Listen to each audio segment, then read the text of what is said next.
I'm Eposi Litumbe. My whole name means choose your own path. And as a lover of exploring different countries, I pick seeing as much of the world as I can. This is Johnny, or Come Here with Eposi. I live in sunny California, and like most people here, have an insisting sense of adventure. I'm also a third culture kid, born in one place, grew up in another, and traveled the world in between. You end up with a strong appreciation for other people, places, and cultures. So as soon as I get a chance, I just go. For this trip, first I had to fly into the south of France, then take a helicopter ride over the French Riviera and into Monaco.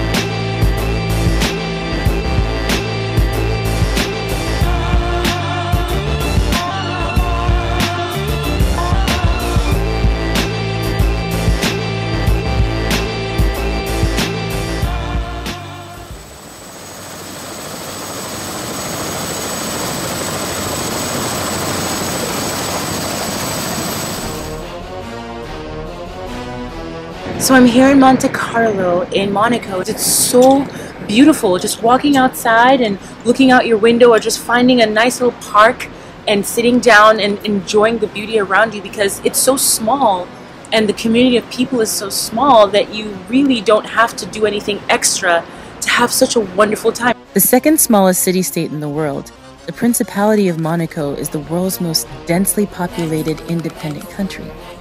Chock full of resorts and a tax haven for businesses, Monaco's known for its historical and modern attractions. I came to look at the pretty boats and have a look at the gardens. Oh, and there's the whole Monaco Cathedral where Princess Grace is buried. She was an American actress who married a prince and became a real-life princess. Some girls have all the luck. I'm standing in front of the Museum of Oceanography, which, according to the locals, is a must-see here in Monaco.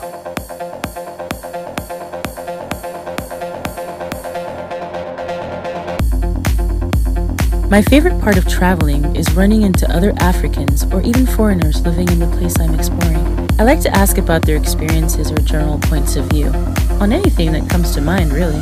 So what would you say would be your perception about the way non-Africans view Africans?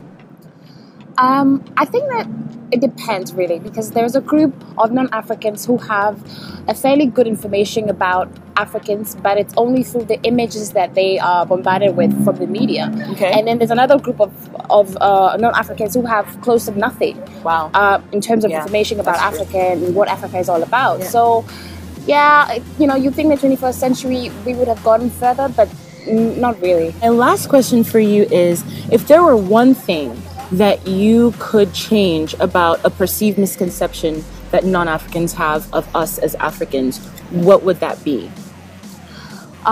It's that typical stereotype of Africa as a country.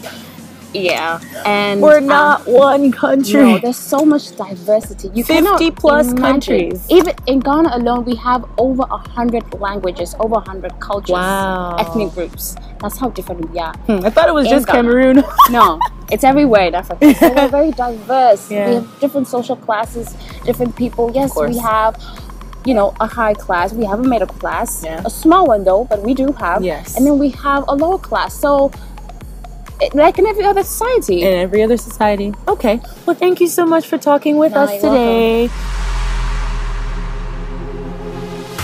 So, some of the things that I've learned about Monaco.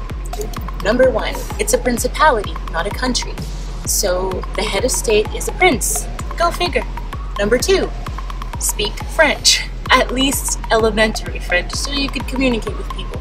But the good thing about being in Europe is that a lot of people can speak English, so even if you don't know how to speak French very well, people will understand what you're saying, or maybe they can point you to somebody who does understand what it is that you're saying, and you'll be able to get around fairly easily. Number three, Monaco is very expensive, so come prepared. Save, save, save, because otherwise you will be in a tough time. All in all, I would say spending time in Monaco was a win. It was gorgeous, the people were friendly, and I even made a few new friends. And about that, if I ever wondered whether or not the Monegasque know how to have a good time, Those doubts were definitely laid to rest.